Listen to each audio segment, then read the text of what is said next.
Hello, good morning. I'm Panchito. Naghahanap ba kayo ng sariwang manok at baboy? Dito tayo sa Emil and Linding Meat Shop.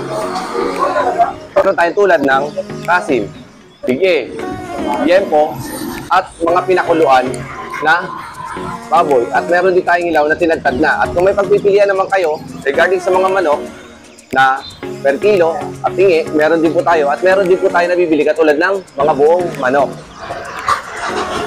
At meron din po tayong number 1, pata na tagtad na. At meron tayong mga longganisa, katulad na lang ng garlic at hamonado. Ito naman sa Emil and Linding Meat Shop ay makakabili kayo ng retail and wholesale. Hello guys, morning. Ito po ang ating Emil Linding Meat Shop. Paninda. Ayan. Meron tayo dito naman loob. Dito pa, baga. Meron din tayo dito pork chop. Napakarami. At araw-araw pong sariwa ang ating paninda.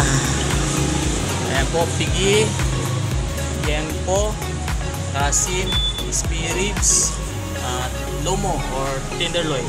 Atay. Ayan. Ito. Meron tayo yung pata, unahan. Ito, unahan at ulo ng baboy. Ito sa Pasko, bagong taon, napakabili nito. Ayan. Ito, may taba at puto-puto. Ayan. Ito ang ating paninda ngayon. Morning, araw ng linggo. Ayan po, ito po ang ating mga manok. Ayan, napakarami.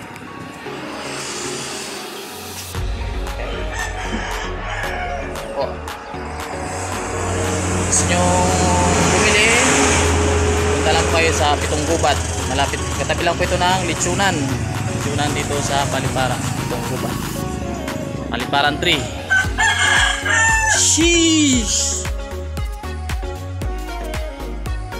Sir, ano pong pangalan nila? Romel Recaldi. Sir, saan po located itong meat shop ninyo? Dito sa Paliparan 4, Pitong Gubat. So nag-upisa lang kami sa maliit, puro manok lang ang aming tinda. Nang hindi katagalan ay kami ay nag-improve. Nagkaroon kami ng mga chicken product. So ngayon nag-pandemic, medyo humina. Kaya nawala na yung mga iba namin produkto. Kaya ito na lang, mga meat shop at mga manok na lang, langgunisa, mga ganyan na lang aming paninda sa ngayon. Maraming pagsubok. Ulan, init, ang dinanas, puyat.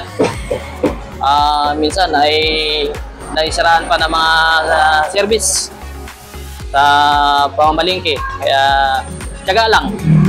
Para hanggang ngayon, nandito pa, katayo. Ano po yung may papayo nyo, sir, sa mga gusto rin magkaroon ng ganitong negosyo? Hindi madali ang magnegosyo. Dahil unang-una, malaki ang kapital. At minsan, maganda. Talagang doon mo masusubukan yung negosyo. Kung kaya mong ituloy. Ganun lang ang maraming struggle na pinagdaanan ng meat shop na ito. Sir, ano naman, paano po ba kayo makukontak kung sakaling gustong bumili ng wholesale at retail sa inyo? Ito ang numero namin, 0961-1236099. Yung sa FB page, sir? Romel Recaldi page.